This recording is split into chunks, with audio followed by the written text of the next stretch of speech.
And welcome back to the Heart of Chaos. I'm Javier once again, and welcome back to The Legend of Zelda Skyward Sword.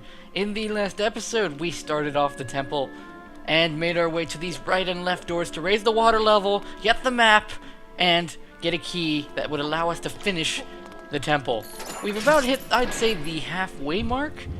There's still a bit to do, but not too much more complex stuff.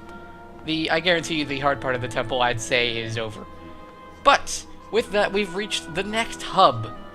There are two hubs in this temple, the one we just were at, which we're going to spend the most of your time in, and then this room. There's a few enemies in this room, and as we see, a pink switch up there. So, without further ado, I would recommend stab the case! Stab it! Oh, that's not really stabbing. I mean, I have a chance. You actually can, funny thing, if you parry, you can actually stab the keys like that. Which is always a blast to do, and you were never able to do that in other games. Anyway. Oh, did I waste a seed? Huh, I didn't even realize. Okay, well, we're going to hit the switch now. And that'll open this door. This is going to be a very staple thing from the Zelda franchise. It has been around since A Link to the Past. Actually, even in Zelda 2. I wouldn't say Zelda 1, though. This is a mini-boss. This particular enemy is one we'll fight later on as well. This is a Stalfos. Target lock, Stalfos. This skeleton soldier is born of the dead. In its previous life, it was an ordinary knight, but undeath has improved its combat abilities. It is possible to overpower it with a well-timed shield bash during the creature's attack. I should be very careful with my shield. Actually, I might revitalize it after this fight. Who knows? Alright. Well, the point is, he has two swords, and it's going to be a little bit like the Bokoblin fights, except, you know, he has two swords, so you need to be a bit more precise with your movements. However, I find this to be easier than the Bokoblin fights, only in the sense that, well, he waits a lot longer before, preventing you from attacking. Oh, shoot. Okay. No! There we go. I'm only getting one or few strikes in, you know? I would have expected more from me. Usually at least 3, but I'm being a lot slower than I usually am. Sweet! And unlike other games, you do not have to bomb the Stalfos. Oh, hi, treasure chest. Oh, it moved me. I should have been on top of the treasure chest. That would have made my day. Okay, so let's go ahead and open the treasure chest. Well, we already got the dungeon map, so what can we get? Well, we got the beetle. The unexplained power contained within this insect-shaped item allows you to control it as it flies through the air. Actually, funnily enough, as I record this only a few days ago, did we get an announcement that the beetle is going to be an item in Smash Bros. 4. So that's actually kind of neat. You've acquired a new item. Analysis of this object's insect-like profile and wings indicates it can fly. Tilt the remote to remotely pilot the device. Basically, motion controls control everything. You should not be surprised by this. Anyway, the beetle's automatically been selected. Holding down B will allow you to swap between the various items you've collected. Well, we're going to be using the beetle.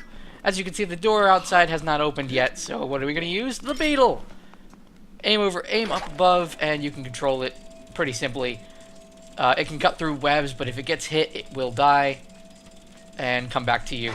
And you will gain all things you collected. For example, when the beetle lands in my hands, I get a heart. You do not get them immediately, so if Link is being attacked, which I don't think he actually can be attacked while actually having shot the beetle, but I might be very well mistaken. I don't really put myself in those kind of situations. Anyway, we have a few things we can do. First off, I want to get a piece of heart, and the only piece of heart in this dungeon that actually stumped me when I first played through the game. So, over here there's a piece of heart locked behind bars, and a green Bokoblin. I actually got to bio him, though he looks a little red. The variety of Bokoblin enjoys dark places such as caves. Its sunlight-deficient lifestyle has turned its skin a stomach-turning shade of green. However, like its red brethren, it exhibits a fascination with festive undergarments.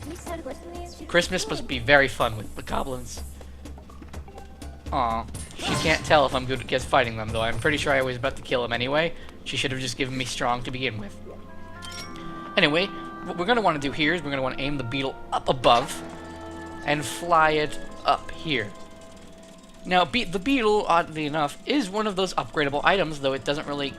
Well, at least you wouldn't think about it being one. from the get-go.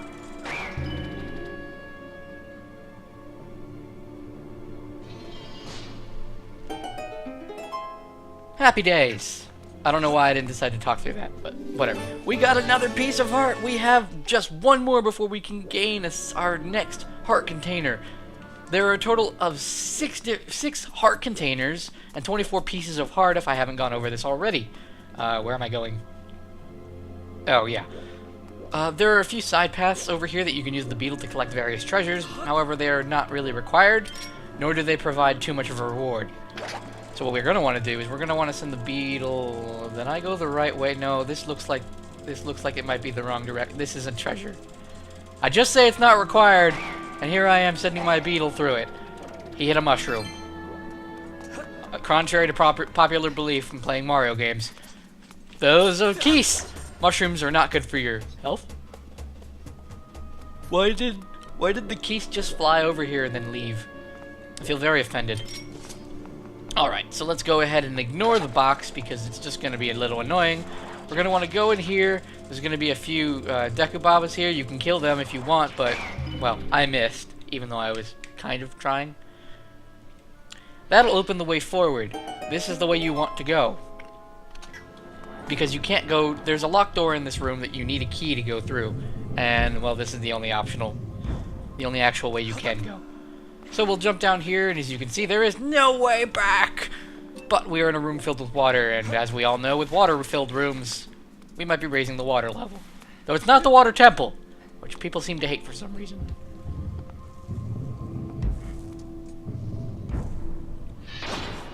Well, we're locked in again. This is going to be a puzzle room, actually. I thought it was something else, but no. This is a Skulltula. But it's on the ground. It actually has no distinguishing characteristics on the ground. I don't know why I bought it. I got it. I'm good. She basically would tell you how to kill it. I don't know if she tells you on the ground, actually. That'd be something I'd want to see off screen. But, oh god! No! What you want to do is you want to swing upwards and then you want to thrust down. A fairly simple enemy to kill on the ground, though. If it gets you, don't worry. Don't panic, because you can just shake out of it pretty easily. Alright, so there are these 3 eyes over here. You cannot get them all while on the ground. But there's a vine set over here. Go up this vine set, and the beetle will be used for a little bit more. You're just going to want to get this box down, and the rest of this part would be fairly simple. Now, I remember the video showcasing is it Skyview? Yeah, Skyview Temple to be more straightforward than what the actual temple turned out, which in my opinion is a good thing, because they should not have showed you the temple's design layout, though they very well might have, and just changed things up a little bit. Who knows? I remember there being a lot less motion-timed puzzles, though. From what I saw before, Skyward Sword was only going to have the combat based on motion control, while everything else was centered around... Does that work? Yeah, it does. While everything else was centered around just regular button presses and such. So I think the motion control idea was at least near the end of its development cycle. Which, personally, is okay. I mean, personally, most people I know and have seen around the internet call Skyward Sword what is it? Sorry, my mind is wandering a little bit. A collection of mini-games in one big game, which seems to me like a rather baseless and stupid argument. It has motion controls, yes, and you're supposed to use the motion controls to figure out puzzles, and yes, that's the gimmick of Skyward Sword, but does that make it really a set of mini-games? Why can't it... I mean, it has just as much depth, if not more, than Twilight Princess. And Twilight Princess was much more critically acclaimed. To a lot of people, Skyward Sword is considered a failure. And the only reason I would ever consider Skyward Sword a failure is that I think they should have waited till the Wii U's release to actually help bolster the Wii U sales. I think they released it a little too early. But that's very minor. Well, no, not minor, but... As for the game itself, I would never consider the game a failure. It was a very fantastic Zelda game that spawned thousands, well, more than thousands, plenty of copies were sold. So, it boggles the mind that many people consider this a collection of mini-games, as it spawned many different ideas. And it's even going to be further utilized, I'm pretty sure, in Zelda U, though I'm sure they're not going to use motion controls nearly to the same extent. There are a lot of ornate skulls. Huh. There are a lot of monsters, is what I was going to say. But I'll stop rambling about now. I mean, people have their own opinions, and I should respect this, and I do respect this. But I guess I take it a little personally, only because I'm someone who believes that the Zelda fan base is far too harsh. There's no pleasing everybody, and that makes sense, but you should at least, while a game is probably not your favorite, you should not ever criticize, because it's still a good game. I mean, there are hardly any bugs that are worth noting in Skyward Sword. The game came out, I would not say flawless. It has its problems, but it's a fun game nonetheless. And that's something I've never liked about the fan base. It's too harsh, but it's too harsh with a game series that doesn't really deserve it, in my opinion. But with me being done with that rant, we come along to the next enemy to face. This is a Aldra. This was introduced in Skyward Sword. I do not believe this has been in any other Zelda game. The only one I could probably come across with are the bosses in the original Legend of Zelda. But that's it. So to kill them, you need to destroy all of their heads simultaneously when their heads are blue, not when they're red. Oh, God! Oh, hey, I was just coming out of that. Okay. Oh. You need to be quick with these guys. Wow, okay. You just gave that. How did you not die? There we go. How did that second swing not get it? That's a little concerning, if I'm perfectly honest. Anyway, I guess we're gonna move forward now. We're coming near the end of the temple. I'd bet just a bit more. I'd say this temple's probably gonna take about 3 episodes if I'm gonna keep the 15-minute time limit going, because that's how I prefer to keep my videos. 15 minutes appears to be the maximum I want to go. If I go overboard, it's because I feel that there's context-sensitive stuff that the previous episode really needs. We won't be doing the boss fight in this episode, most likely. So, just a bit more. Hold on. Now, there's one thing I do also want to mention from this episode, and this is something. Do you all like this series, or am I shoving it down the throat? I try to put effort into the videos, and I tend to like the ideas and things I tend to pour out, but then again, I also want to know if there are things I should change. Things like how the videos are commentated, or if there's a particular style you all want to see. Perhaps we don't want to see a 100%. Maybe even the review ideas that we're going to review the game at the end of the series is a bit stupid. But these are all things I want to hear. Feedback, I guess. And okay, you need to fall. How are you not falling? Okay, come on. Okay, you need to come back, I guess. This is the... Oh my god, he's falling over. There we go. I think he'll fall now.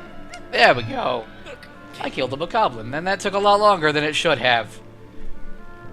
Anyway, coming across this save block, leave that feedback in the comment section below. I appreciate all and every one of them, and I try to read all comments, though. Let's face it, not many people comment. It's really easy to do this. I've been Aviv Chaotic Reunion, and in the next episode of Skyward Sword, we will be finishing off the temple and doing everything we possibly can to save our friend Zelda. Goodbye.